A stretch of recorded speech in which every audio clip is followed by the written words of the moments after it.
In today's video, I'm going to teach you how to build a dashboard in Pipedrive in 3 minutes. By the end, you'll have a clean, focused view of your sales data that you can check at a glance without hunting through multiple reports.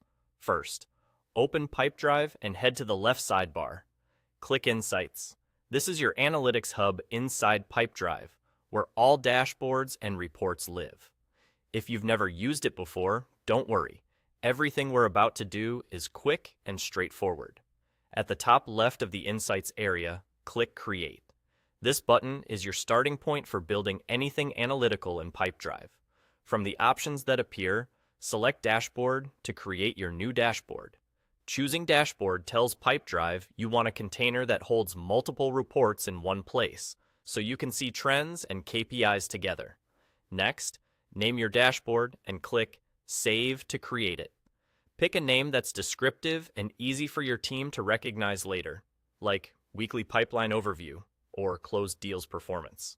A clear name makes it simple to find and share, and it helps keep your Insights section organized as you add more dashboards over time. Once your dashboard is created, you can start creating reports for it. You have two fast options. If you already have reports built, look at the left pane and simply drag and drop any existing reports onto your new dashboard. This is perfect if you have favorite views or KPIs you check regularly. Just drop them in and they're ready to go. If you need something new, click Create at the top left and create a new report. You'll choose what data you want to analyze and how you want to visualize it, like tables, bars, or funnels. Keep it focused on the question you need to answer, such as tracking open deals by stage or monitoring activities completed this week. After you save the report, it will be available to add to your dashboard.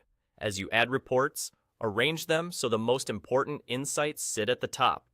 Keep the layout clean and avoid clutter, so anyone viewing the dashboard can quickly understand what's happening and what needs attention. And that's all. You clicked Insights, created a new dashboard, named it, and added reports by dragging existing ones from the left pane or creating new ones from the Create button. In just a few minutes, you've built a clear, actionable dashboard that keeps your sales team aligned and informed.